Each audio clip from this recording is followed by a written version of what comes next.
Bien, pues vamos a compartir la palabra y le voy a pedir por favor que me acompañe en su Biblia a Mateo capítulo 6. Mateo capítulo 6. Es muy importante que nosotros aprendamos a dividir la palabra. ¿Qué significa esto?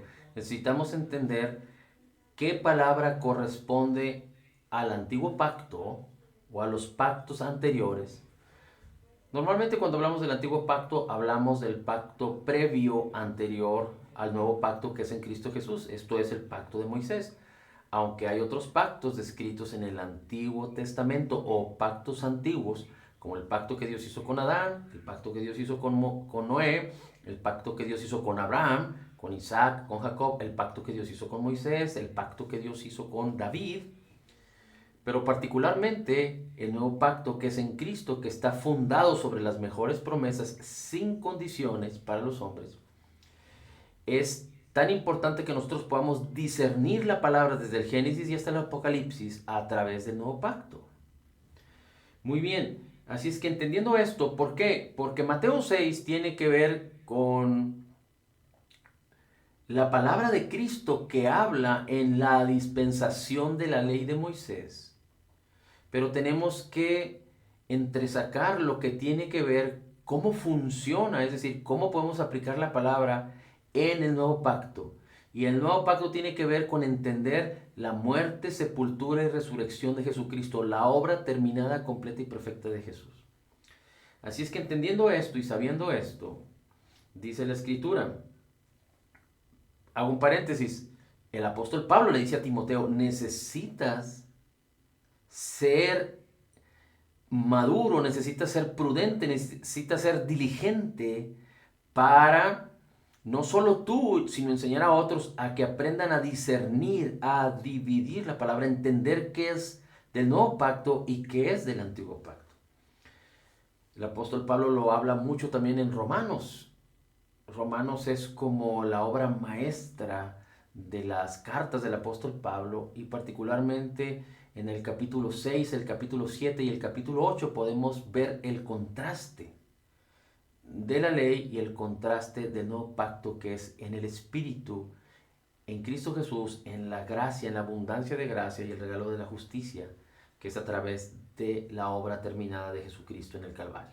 Bien, así es que dice el versículo 19, no os acumuléis tesoros en la tierra, donde la polilla y la herrumbre, permítame un segundito, déjeme cambio aquí la versión, dice el versículo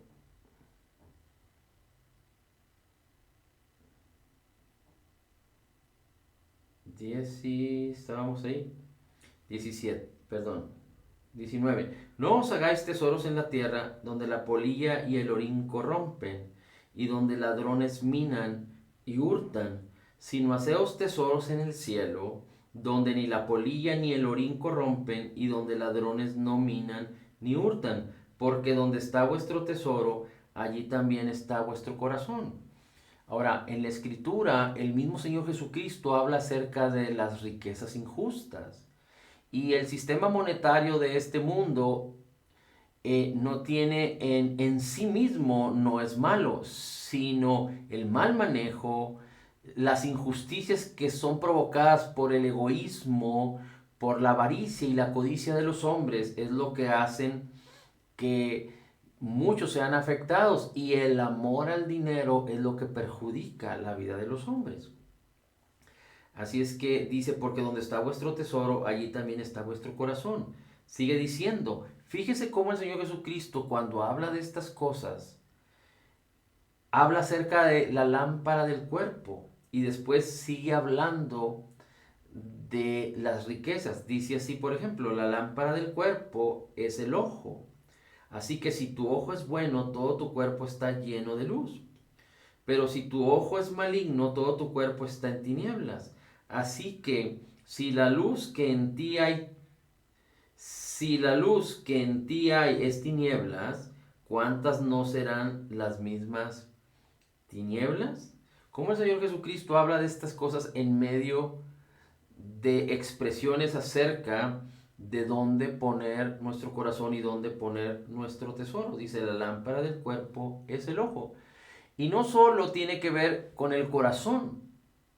El tema de las riquezas no solo tiene que ver con el corazón, pero también tiene que ver con lo que vemos. Cómo lo vemos y cómo lo concebimos. El tema de la administración de las riquezas, el tema del manejo del dinero, el tema de la prosperidad de nuestras vidas, no tiene que ver con un ojo carnal, natural, egoísta y codicioso. Ese es un ojo que está en tinieblas, un ojo que ve.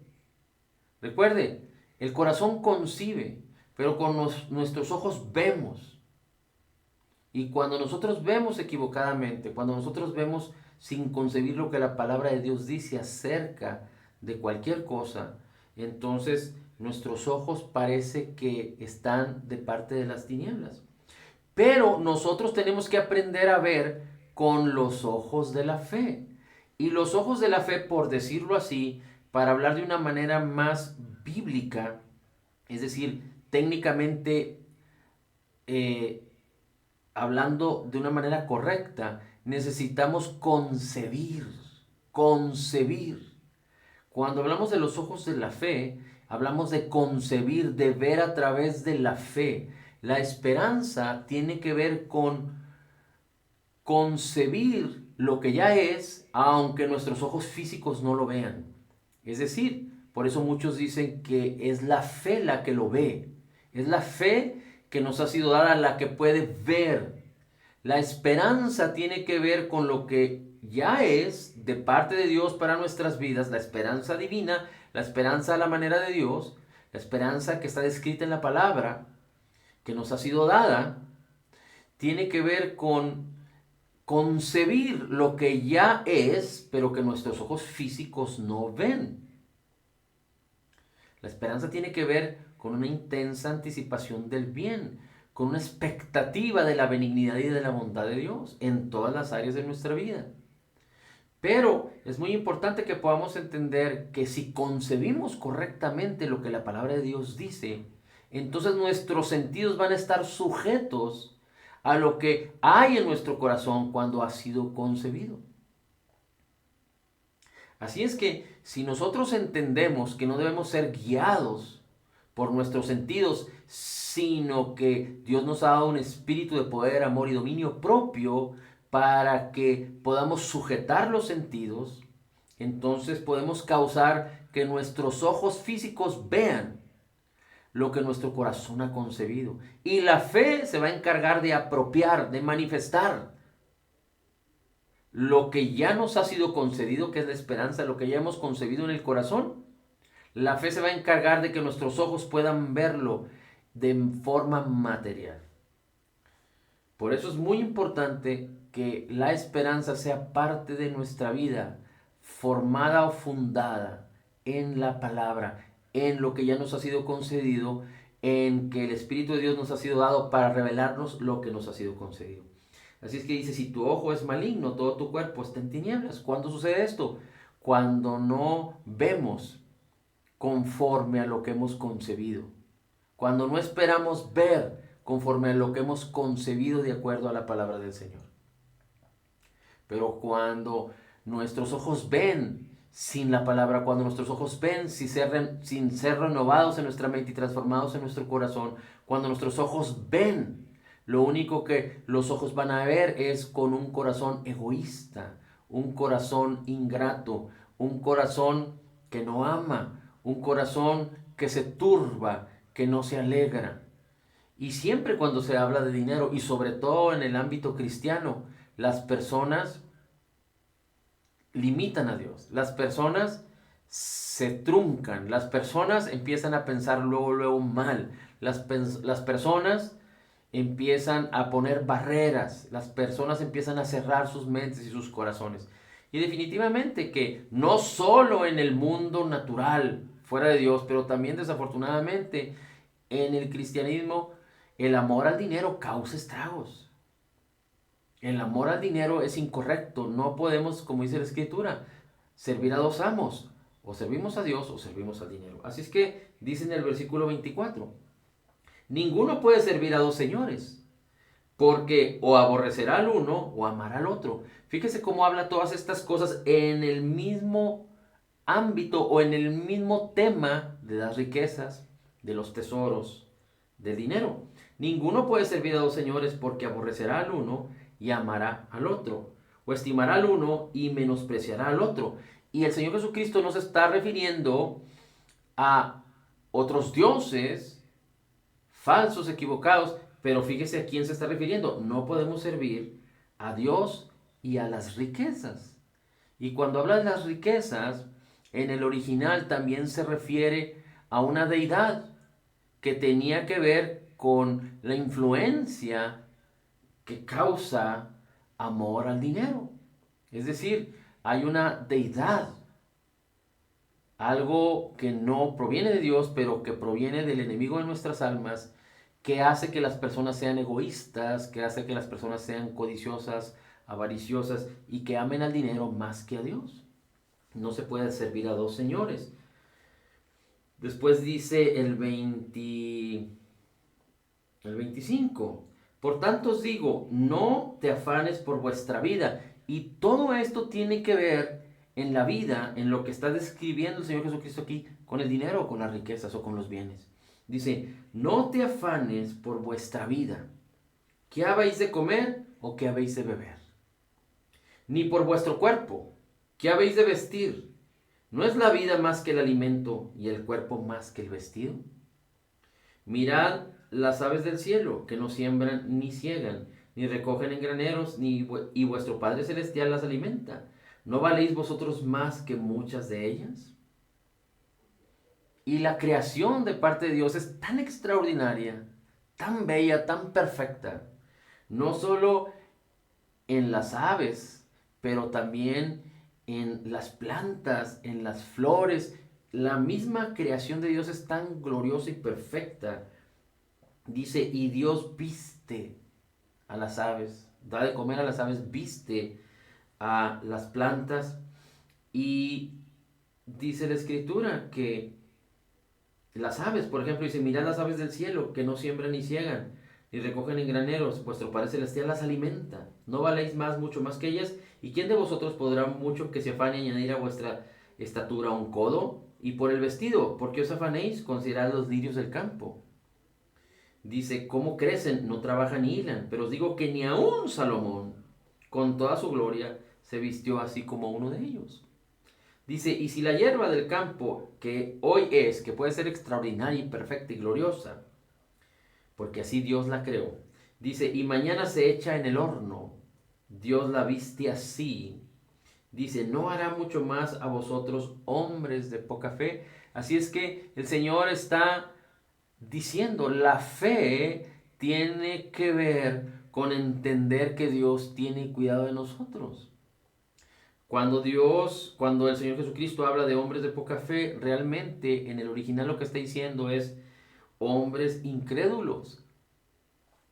Dice el versículo 31, no os afanéis pues diciendo qué comeremos o qué beberemos o qué vestiremos. Todas estas cosas tienen que ver con las posesiones, con la riqueza. Y desafortunadamente hoy en día las personas solo viven para ver cómo pueden comer mejor, cómo pueden beber mejor, cómo pueden vestir mejor, cómo pueden habitar mejor, cómo pueden manejar mejor, cómo pueden poseer mejor, cómo pueden divertirse de una manera más excelente.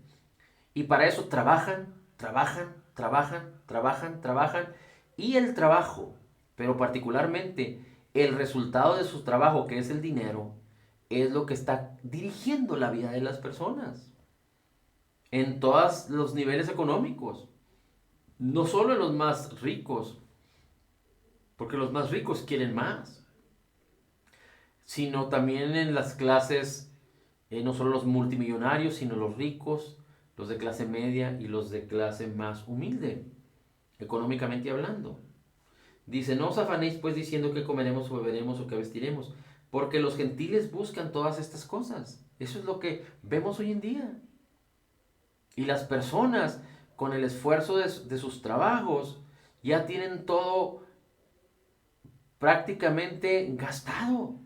están comprometidos, están endeudados.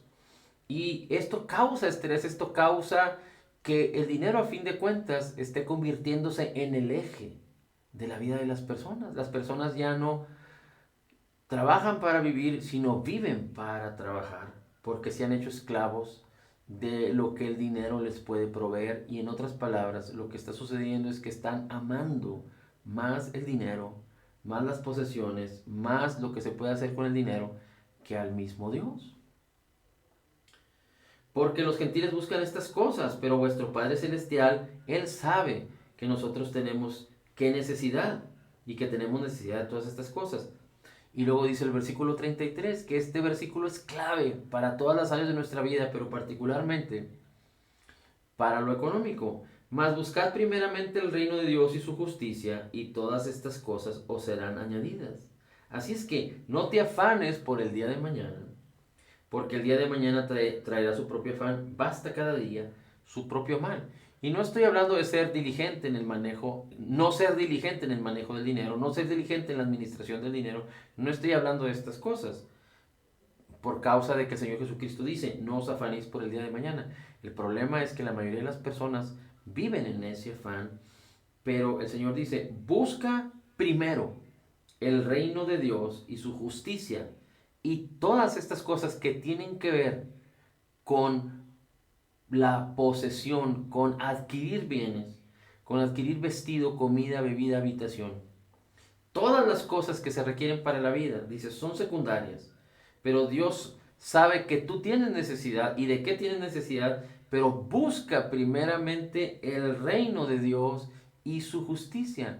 Insiste una vez más, no puedes servir a dos señores, o amas a uno y menosprecias al otro. No puedes servir a Dios y a las riquezas. Y si hablamos de la palabra servir o del verbo servir, no está hablando de aquellos que predicamos el evangelio solamente, no está hablando de aquellos que se dedican a pastorear iglesias solamente, no, está hablando a todos aquellos que han creído, conocido, recibido al Señor Jesucristo, o a todos aquellos que aspiran a tener una vida de salvación a través de reconocer la obra terminada, completa y perfecta de Jesús, que tiene que ver con el perdón de todos nuestros pecados y la salvación de nuestra alma.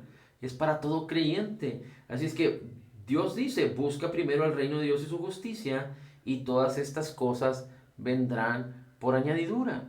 Y aunque en lo natural es difícil poderlo apreciar, poderlo concebir, poderlo entender, necesitamos que el Espíritu de Dios revele la palabra en nuestros corazones para poder entender que podemos desistir de las cosas secundarias como es el vestido, la bebida, la comida, la habitación, etcétera, para entonces enfocarnos en buscar primero lo que proviene de Dios, la sabiduría de Dios, el amar a Dios, el honrar a Dios, el adorar a Dios, el examinarnos a nosotros mismos, el desechar lo malo, el apreciar lo bueno, el tener una mentalidad, como dice el apóstol Pablo.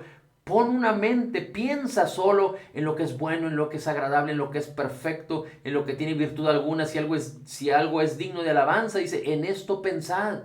Y no desgastar nuestras vidas en ser puestos en estrecho o con límites por causa de la escasez, o tampoco desgastar nuestras vidas en tener una esperanza falsa de que vamos a tener el dinero suficiente para cumplir nuestros propósitos y nuestros deseos en la vida, y nunca van a llegar porque no estamos poniendo a Dios primero en nuestras vidas.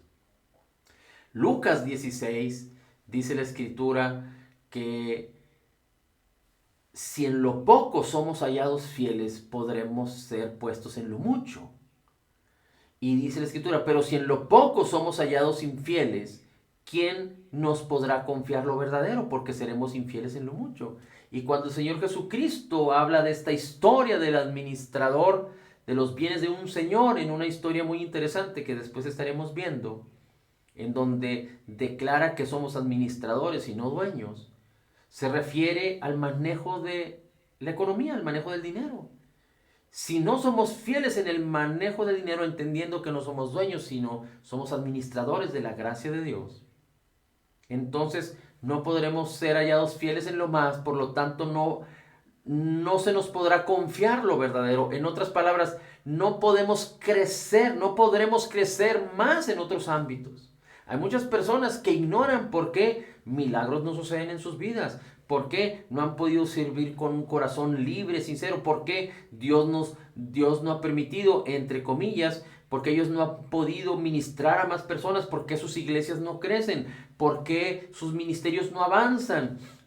Aunque sabemos que hay adversidad y hay, digamos, el enemigo de nuestras almas se contrapone y hay personas que se contraponen, pero muchas de estas personas que no avanzan y no crecen en sus ministerios o en sus vidas mismas respecto a la vida cristiana, respecto a apropiarse de todo lo que nos ha concedido por gracia, respecto a vivir en la vida abundante de Cristo, tiene que ver con que no son hallados fieles en lo poco, con que no son hallados fieles en el manejo del dinero, con que no son hallados fieles en el manejo de lo que Dios ha puesto en sus manos. Y aquí se trata de poder concebir, no ver con ojos engañosos, no ver con ojos de tinieblas, no ver con ojos llenos de egoísmo, de envidia, de centrarnos en nosotros mismos, sino se trata de concebir con el corazón la palabra para entender que es más bienaventurado dar que recibir, para entender que cuando nosotros concebimos, y esta es una revelación del Espíritu de Dios por la palabra en nosotros, si Dios no nos lo revela, es decir, si nosotros no podemos apreciar por la revelación del Espíritu esta bendición, si no tenemos la revelación en nuestro corazón, no lo vamos a poder entender y tampoco vamos a poder permitir que la palabra nos transforme. No se trata de esforzarnos, no se trata de ponernos una exigencia, se trata de ser transformados para tener un corazón generoso y para entender que somos administradores de su gracia y para entender que fuimos llamados a ser fieles en lo poco. Sin Cristo y sin la abundancia de gracia y sin la revelación del Espíritu de Dios, sin la revelación de la palabra de Cristo por el Espíritu Santo de Dios en nosotros, nosotros no podremos atesorar en los cielos. Nosotros no podremos atesorar en el reino de los cielos, sino lo estaremos intentando, pero no estaremos siendo efectivos. Necesitamos buscar primeramente el reino de Dios para que nos sean reveladas todas estas cosas. Y estas cosas son para todo creyente. Porque si Dios dice que es lo poco y debemos ser hallados fieles en lo poco, entonces es lo primero. No solo es lo poco, sino es lo primero. Y desafortunadamente, muchos han encontrado estorbo para poder tener una comunión libre con Dios y un conocimiento de toda la benignidad y la bondad de Dios por causa de que son hallados no fieles, son hallados en problemas por causa del dinero. Hay muchos ejemplos que podríamos decir, pero solo te voy a comentar uno y después estaremos viendo otros. Pero cuando tú tienes pérdida de algún dinero, de algún bien, de alguna pertenencia y te sientes mal y te lastimas, entonces estás poniendo más tus ojos y tu corazón en eso, en el dinero, en las posesiones, en las propiedades, que en Dios. Pero cuando sabes que Dios, que todo es de Dios, y cuando sabes que Dios te ha bendecido tus manos para que prosperen, y cuando sabes que hay una ley de la siembra y la cosecha, y cuando te ha sido revelado todas estas cosas, tú sabes que cualquier pérdida te va a ser restituida y tú tienes el poder para causar que haya bendición alrededor de ti y que haya bendición alrededor de muchos y que tú seas una parte fundamental en el reino de los cielos, aquí en la tierra. Padre, la gloria, el honor y la alabanza es para ti. Bendito sea tu nombre. Gracias, Señor, por tu palabra.